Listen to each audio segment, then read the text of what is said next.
আজকের আলোচিত রচনাটি হলো কৃষিকাজে বিজ্ঞান। রচনাটির পিডিএফ পেতে ডেসক্রিপশন বক্সে থাকা লিঙ্কটি ক্লিক করুন। ভূমিকা: একবিংশ শতাব্দীর সূচনায় বিংশ শতাব্দীর সমাপ্তিতে চোখ রাখলে আশ্চর্য হতে হয়, কেননা বিজ্ঞান তার নবনব আবিষ্কারের মাধ্যমে এই পৃথিবীকে আজ এমন এক পর্যায়ে উন্নতি সাধন করেছে যা আজ এক অপরিণত বালকের কাছে স্পষ্ট। বিজ্ঞান ছাড়া আজকের পৃথিবীতে উন্নতির কথা চিন্তাই করা যায় না। একেবারে সহজ সরল কথায় বলতে গেলে আমরা বুঝি যে বর্তমান যুগ প্রযুক্তির যুগ, বর্তমান যুগ বিজ্ঞানের যুগ।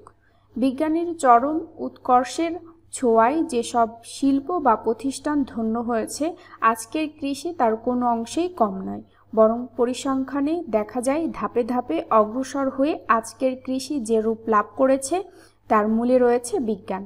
অতীতের কথা: আজ থেকে কয়েক হাজার বছর আগে কৃষি অথবা কৃষকের কোনো অস্তিত্ব ছিল না। মানুষ ফলমূল ও মাছ শিকার করে এবং জন্তু জানোয়ারের মাংস খেয়ে জীবন ধারণ করত। কিন্তু এক পর্যায়ে মানুষ পশুপালন ও বীজ বপন করতে শেখে। মানুষ তখন থেকেই সমাজবদ্ধ হতে শুরু করে। এক দল মন দেয় কৃষিকাজে, অন্য দল মন দেয় ব্যবসা বাণিজ্যে।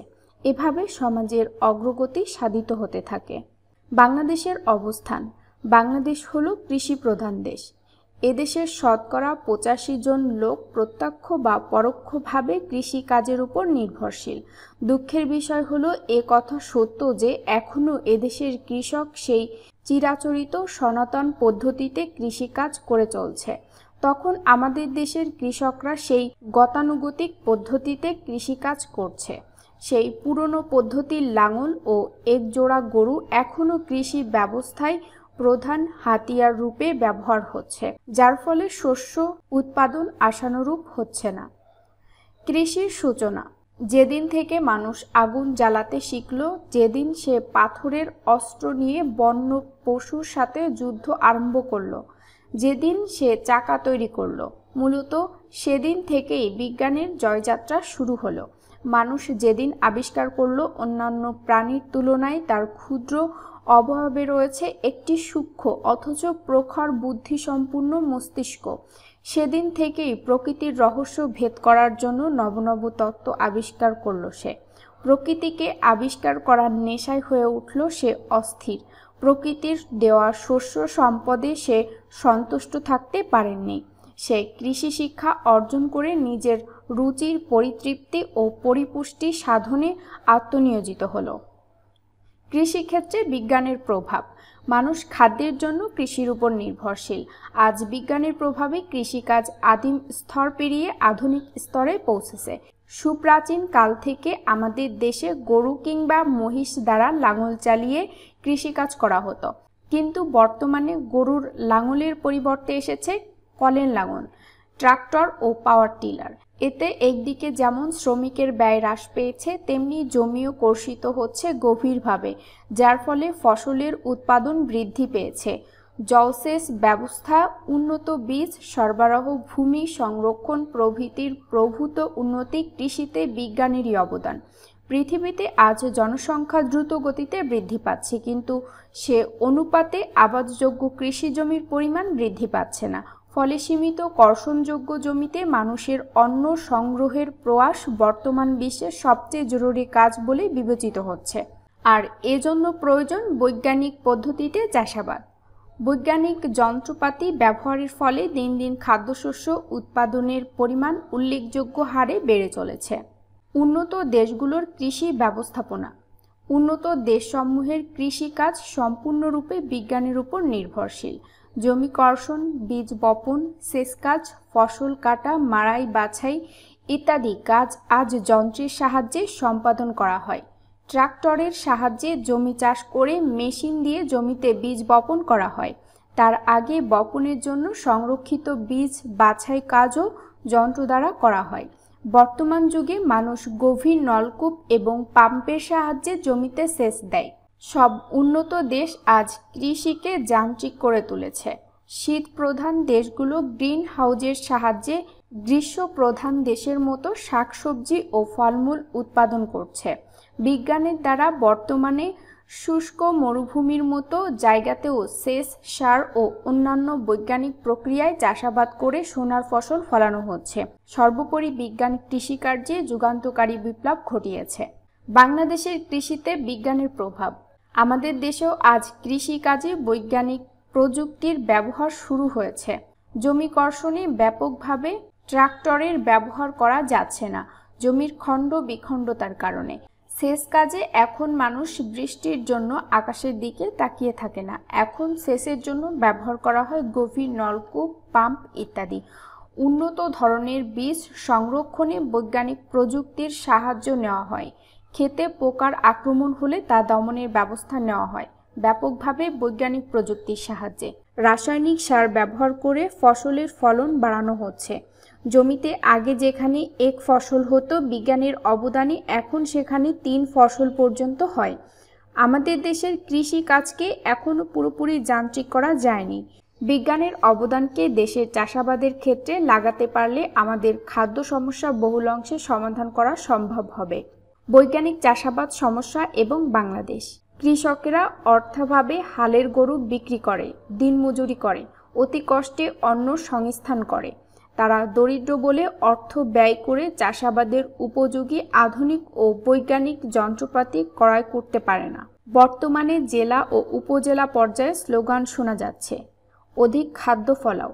এ আন্দোলনকে ফলপ্রসূ করা সম্ভব যদি কৃষিকাজে বৈজ্ঞানিক যন্ত্রপাতি ও পদ্ধতি ব্যবহার করা হয়, যাতে কম মূল্যে কৃষি যন্ত্রপাতি কৃষকদের হাতে পৌঁছে, সেদিকে বিশেষ লক্ষ্য রাখা সরকারের নৈতিক দায়িত্ব।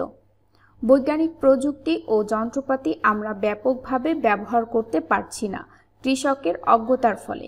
এ থেকে উত্তরণের জন্য প্রথমে দেশে শিক্ষার হার বাড়াতে হবে, কৃষকদের আধুনিক পদ্ধতির সাথে পরিচয় করিয়ে দিতে হবে। এজন্য সরকারি ও বেসরকারি পর্যায়ে ব্যাপক উদ্যোগ গ্রহণ করতে হবে। আশার কথা, বর্তমান সরকার ও বিভিন্ন এনজিও গ্রাম্য যুবকদের কৃষি পদ্ধতি সম্বন্ধে প্রশিক্ষণের ব্যবস্থা করছে। বিজ্ঞানের জয়যাত্রা। মানুষ যখন প্রথমে আগুন জ্বালাতো, পাথরের অস্ত্র নিয়ে বন্য পশুর সাথে যুদ্ধ করত, চাকা গড়াতে শিখেছিল, তখন থেকেই বিজ্ঞানের জয়যাত্রা শুরু হয়ে গিয়েছিল। প্রকৃতিকে আবিষ্কার করার নেশায় মানুষ অস্থির হয়ে উঠল, কিছুতেই তার তৃপ্তি নেই। তাই প্রকৃতি থেকে আহৃত শস্য সম্পদে সে সন্তুষ্ট থাকতে পারেনি। সে কৃষিবিদ্যা শিক্ষা করে নিজের রুচির পরিতৃপ্তি ও পরিপুষ্টি করেছে। শিল্প বিপ্লব ও কৃষি। প্রস্তর যুগের শেষ দিক থেকে কৃষিকাজের সূচনা।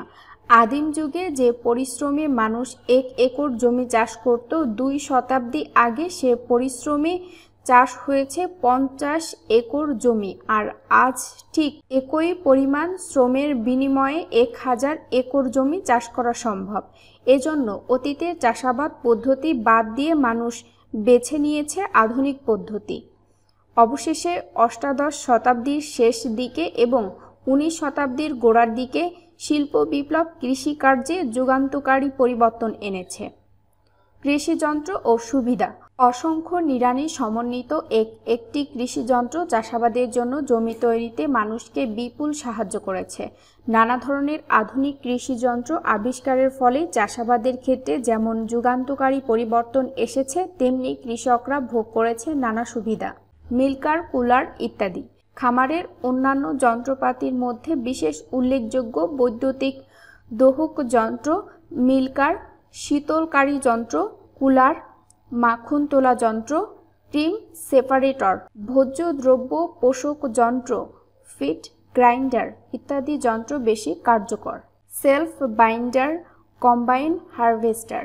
সেলফ বাইন্ডার বা স্বয়ং বন্ধনকারী যন্ত্র ফসল কাটার সঙ্গে সঙ্গে আটি বাঁধে। তবে ফসল কাটার যন্ত্রের মধ্যে সবচেয়ে গুরুত্বপূর্ণ হলো কম্বাইন হারভেস্টার। যন্ত্রটি একই সঙ্গে ফসল কাটে এবং ঝাড়াই মাড়াই করে।